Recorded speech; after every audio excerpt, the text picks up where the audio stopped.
My objective is capitalizing on the collective bargaining agreement. First procedure is jobs during the off season. The problem with before the new CBA was players not making enough money and would have to go overseas to play for the remainder of the year. This problem led to over fatigue, injury, and low morale. Teams can now get up to $1.6 million for off-season marketing. So players can pursue off-season jobs, including coaching jobs, and a part of this would be a partnership with Fever and Pacers for jobs after basketball in the front office and coaching. And then another part would be Fever marketing players during the offseason to grow their fan base and increase revenue. Second procedure would be teaching players to be more financially responsible. Over 50% of professional athletes go broke within 5 years of retiring. The new collective bargaining agreement brings in more revenue for the Fever players. What we would do is bring in speakers to talk about being financially responsible, and bring in speakers who weren't financially responsible to talk about their downfalls. This would be on a monthly basis, and this would build trust with the players, which would lead to more retention on the Fever with their players.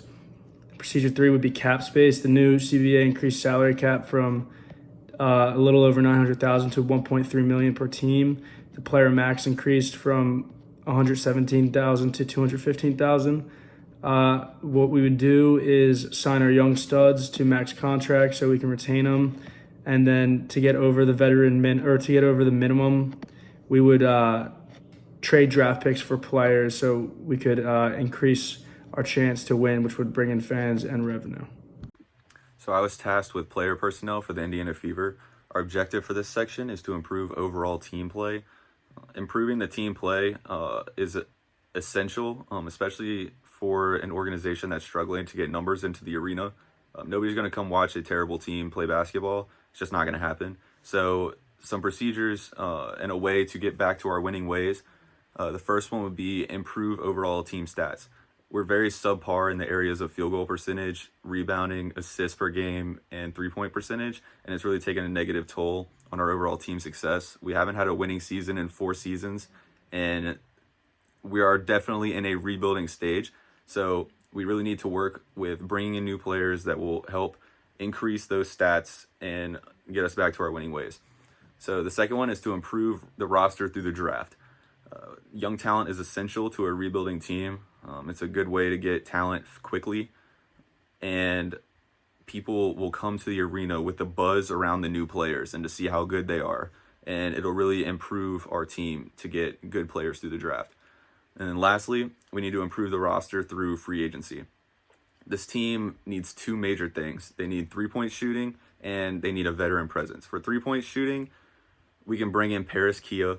She is a fantastic three-point shooter, and she will instantly provide a spark to our team in that category and fix those problem stats.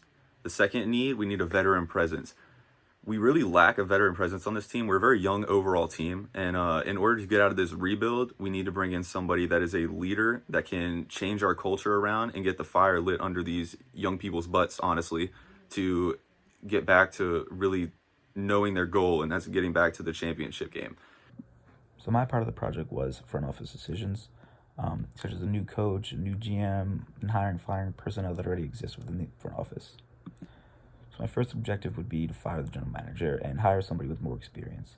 Tamika Cashins was a pretty good player for the Indiana Fever, which I can see why they hired her, to bring in like the championship mentality, but she's also really inexperienced, and right now we need somebody that's been here before and rebuilt the team and got somebody back on the tracks towards success. Sam Hinkie led the rebuild in Philadelphia, where he traded Drew Holiday and a couple other not great players, but decent players, for eventually getting high stock in draft and getting Ben Simmons and Joel Embiid, who have been competing for championships since they've been together. So my second objective would be to keep the head coach, but evaluate her closely. Since the Fever just hired coach Marianne Stanley, I wouldn't get rid of her just yet. Served as assistant with the Washington Mystics, and they just won a championship last summer. So she has a pretty good resume, and I would definitely give her a chance. I just think that she needs to be evaluated closely, and I think she needs to keep things simple at first in Indiana, because there are rookies, and it takes time getting adjusted to the professional type of basketball they're going to see. So calling plays such as 3-2 zones or pick and roll, just easy things to keep the players on their toes and, being able to compete early and not having that period of adjustment where they really are getting used to things.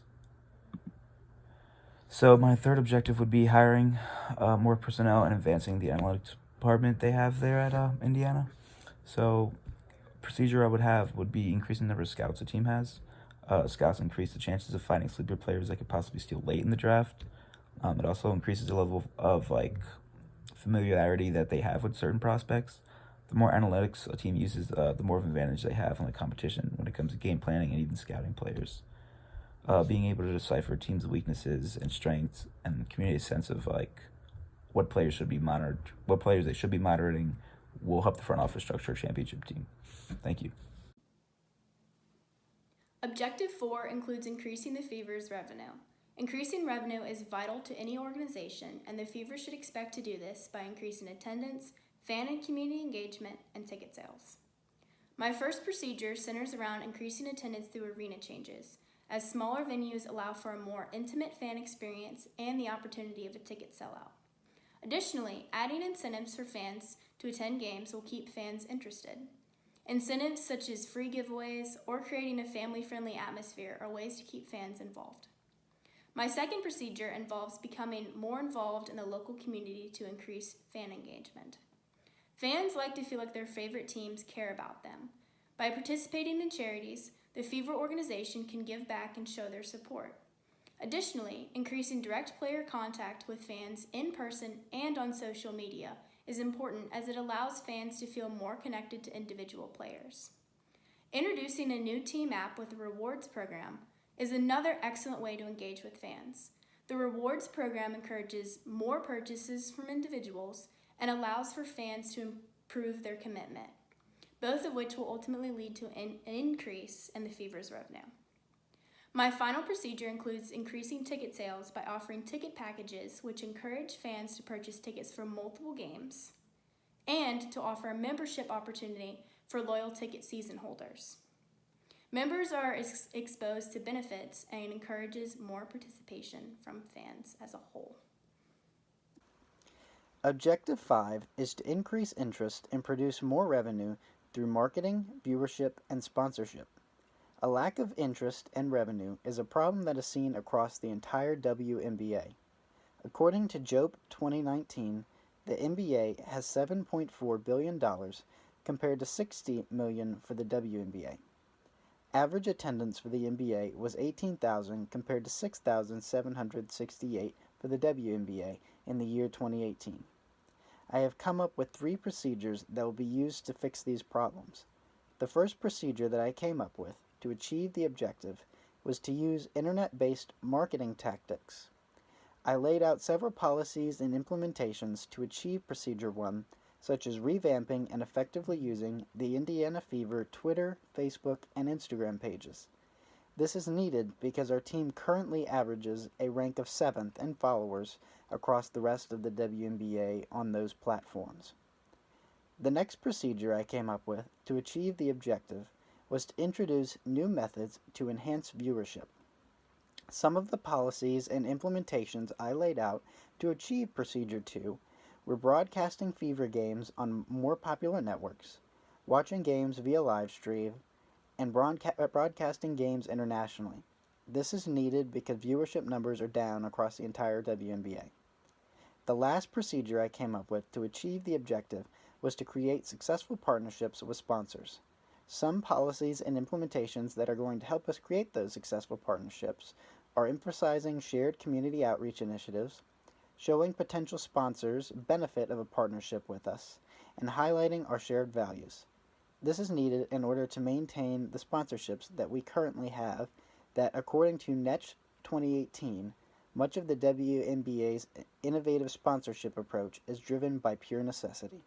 So it is important to maintain a good relationship with current and potential sponsors.